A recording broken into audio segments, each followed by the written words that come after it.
5 years ago, if you live in 44, everyone will respect you because you live where the best matatu in Kenya live. For example, you find that Route 28 has most boring cars, while 58 has best cars. 44 started it, but people from Buruburu have much money, so they better it. Okay, we have baby number 9, and we have baby fat number 14. So we have Route 14, we have baby fat, and the latest car that is running the town is Chihuahua. There's this one called, it was called Outlaw. I think it's from 58 also. And inside baby fat, okay, there's a very nice scent inside, 24/7. Then the seats are comfortable, the music is so loud. At least it was there for 2 months, and it was like, for me, the most pimped I've seen. Like you go inside and they have this carpets, this posh like velvet, and lights ndani. For now, like Isli, for now they have nice matatus because of the pirates. You know, many pirates have money. Now they own like all number 9 route. It's for pirates. And they have like screen, a huge one. You can imagine a huge flat screen, right? That almost the similar size to the ones you find in pubs in town. Yeah. There's another one of Isli. The first matatu to have a dish, satellite dish. It's called if you can't start the heat away from the kitchen. And when you get inside, it's amazing because you can find like as many as sometimes 10 TV screens. So this vehicle has a big screen. It's almost 100 inches. And some are like very big. You know, you have like one big one or like 3 big ones and maybe sometimes small ones in the back of every seat. The whole window at the back, like emergency door, emergency window, it's blocked. Big movie. Some even the screens face outside, so that when the traffic's there and you are walking, you can just watch the videos. So for me, what was most interesting is that when it's going away, you can't see the vehicle. It's totally black. You just see the movie and the little lights. It was like at the night the driver was not riding a matatu, he was driving lights. I saw this matatu that has this light, which actually is, it looks like, you know, the I don't know, the containers or whatever that have all this glittery sort of gel looking like stuff that is floating around. The light was looking like that inside the full matatu. It looks like a glass jar and there's the light flowing inside there. Brilliant. Like there's a matatu in Buruburu. Half of it is a music system. There was one I heard so you talk about that had even decks in the front. The passenger seat is just driver and DJ. You see like there's a guy who pay like from morning to afternoon. I know in Buruburu I have cousins there girls who just run around to town and back to Buruburu to town because they think it's cool to be on the matatu with the best music. But you can just find a woman going to town, seated with the driver, to and fro, and she's just there, just changing. That time it was the tapes. You know, like many of the girls, they drop school because of that matatu. Even girls love the touts more than us. Yeah. I know one of the girl, they have a lot of money, but she end up to be married to a makanga because the makanga have a nice matatu. They wore the flashiest clothes, they had the nicest girls. Yeah, they are celebrity. Like Makanga 44, Buruburu, Isli, the Makanga, they are celebrity. Because I was young, so I used to enjoy sitting next to a girl, and it's a crown matatu, so she's half sits on you, and that felt really good. I hope I'm not a pervert. You know, Makanga, they have mouths, big mouths. So when a lady here, I love that mouth, the big mouth. I'll be secure. But that, that was cool. And we'd have conversations, and even older people, admit, and they'd say, "Hey, I was sitting next to this girl who was really cool," and anyway.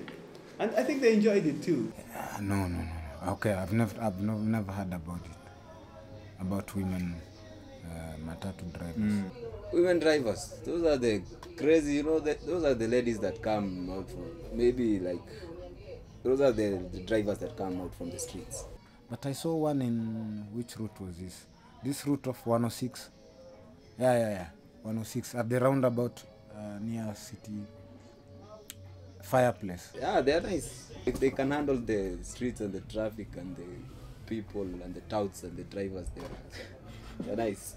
Yeah. There's a woman I saw there once. That was once. I don't know if the numbers is increased from there. The last time I heard about was the Isili one with the hijab and everything. Nowadays not so much, but occasionally on a route you'll find one lady. She's very highly respected by even the drivers and everything. Everybody respects her. That takes just guts. Mainly it's the daughter of the owner of the vehicle. Maybe for security reasons. She has to take the money. Never usually the driver or the makanga who runs for people, just the one who takes the money. And the drivers, I think they are very professional because it's like safari rally. I don't know where those drivers come from, because those people are just good. Those people are good. They are matatu drivers. They are not just drivers. It's like PlayStation. If you sit in front of a matatu, it's like PlayStation. Because these guys do some wicked things and you think, damn, that's nice. Matatu is not even just about driving, it's more than driving, because it's about maneuvering, finding shortcuts, the squads, having as many squads as you can. So if you see anyone driving number 17, being a lady or a gentleman, believe that guy or that lady, it's a hardcore. It's not about the pretty matatu and everything, it's just the hard-headedness. Kayole, these are police. The police that they don't follow rules. They call them operations. Operations is when I think the police just feel like we are short of dough or something, and they decide now today let's go operate.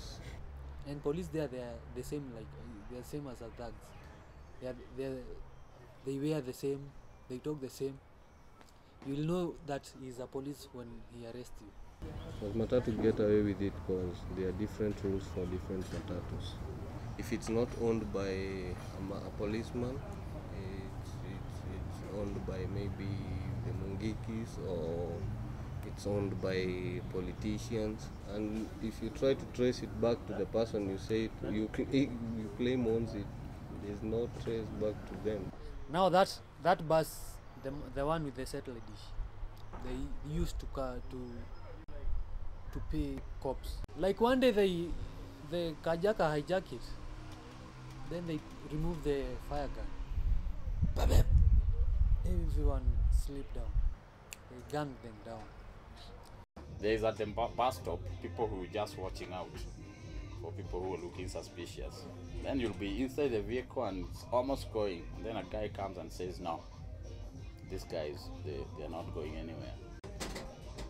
They know, they're guys, like just security guys, just standing there and looking. It's hard to hijack Kayole route because everyone there is a gangster. So you can't hijack your gangster. And once they pinpoint you better go walking. Once they notice that you don't look so alright, you can't travel on that route at all that night. There was a matatu, it was called Horse, and it was in Route 23, Outer Ring. And this horse was the talk of the town until one day it just had an accident, and like 2 students died and are out. So there was this thing of people saying, no, the way the accident happened was so, what can I say, mysterious, that people said it was something to do with devil worship. Many people used to say these half of the Gedhorai buses they are for the devil worship. because of the accidents they cause. And after you know what they do after accidents is that they take the matatu, they call them kwenda jikoni. It's like it's taken to the kitchen again and it comes hot. So when it was from jikoni and it came back, now everybody was freaking it. And the owner had to sell it. And selling it became a big problem. That is, he had to sell it somewhere outside. He sold it to some route in Banana Hill, those sides. Every day in the morning you find like cars strewn all over, like they messed up in the night, and tomorrow it's the same.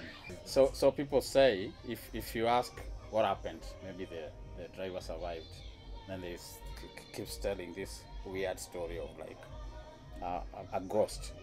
He just looked and saw a ghost crossing the road and he's trying to avoid it and can't, so he gets into the river. The people who visit like Nairobi town at night from rural area, from Ocha, and come and see, maybe came and see a matatu having a screen at the back, they say these are devil worship. This is how devil attract people. It's so cool. You see these sort of glittering sort of specks floating inside the matatu, and as people walk out, you see the specks, sort of they light on their clothes. Whatever you feel about it, that's innovation. Bottom line. It's something like, for me, I say if I ever become rich, I'll buy a pimp matatu and just have it on my job because I love them. It's innovation. Respect it. That person is going ahead. Just say that's innovation. And if you can't catch up, you better say, hey, you got it. Yani, it's corrupt but sweet.